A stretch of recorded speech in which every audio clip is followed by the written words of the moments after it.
Hello बच्चों, let's read the question first. The question states, which process occurs during respiration? Four options are given. First is breakdown of nutrients.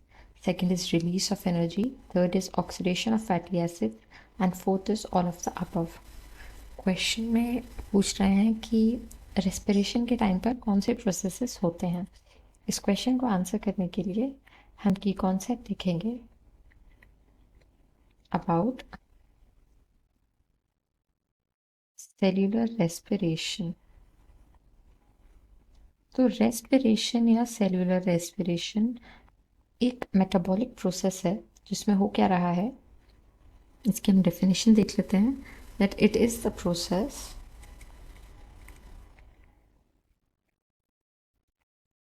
by which food is transformed or converted into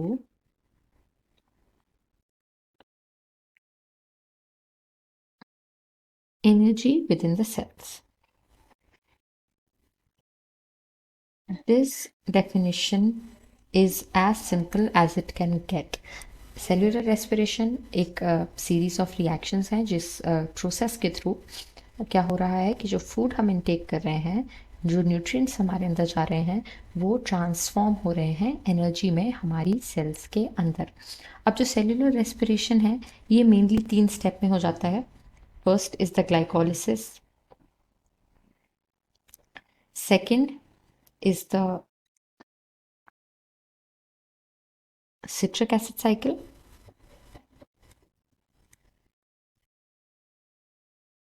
and third is the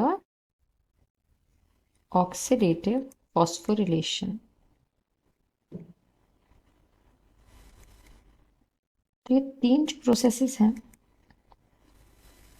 ये mark करते हैं एक successful cellular respiration को.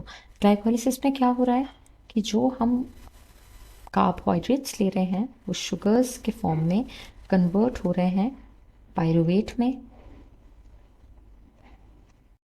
फिर ये जो pyruvate है ये लिंक रिएक्शन के थ्रू, यहाँ पर हम लिख लेते हैं लिंक रिएक्शन के थ्रू बन जा रहा है एसिटाइल कोए.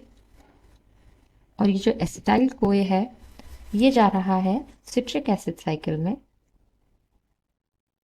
एंड यहाँ पर ये प्रोडक्शन कर रहा है एनर्जी मॉलिक्यूल्स का.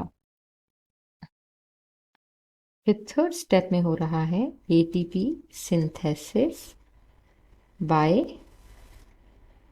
Electron transport system which is ETS. यहाँ पर हम इसका फुल फॉर्म लिख लेते हैं. ETS is electron transport system. इसके थ्रू जो है ऑक्सीजन का कंजम्पशन हो रहा है और एटीपी का सिंथेसिस हो रहा है.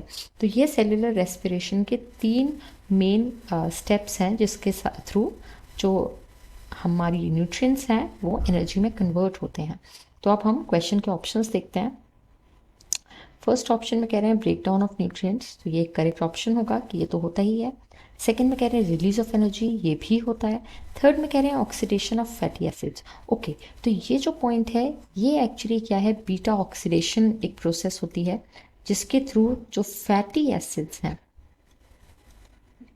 दे are converted into acetyl CoA molecules which then goes to the citric acid cycle. तो ये जो है वो फिर citric acid cycle में चला जाता है. तो इस तरीके से क्योंकि फैटी एसिड्स जो हैं वो ग्लाइकोलिसिस के इंटरमीडिएट नहीं बन सकते, ग्लाइकोलिसिस के थ्रू नहीं जाते हैं एसिटाइल कोए बनने के लिए, इसीलिए बीटा ऑक्सीडेशन एक प्रोसेस है जिसके थ्रू सिट्रिक एसिड साइकिल में जाते हैं ये एसिटाइल कोए बन के.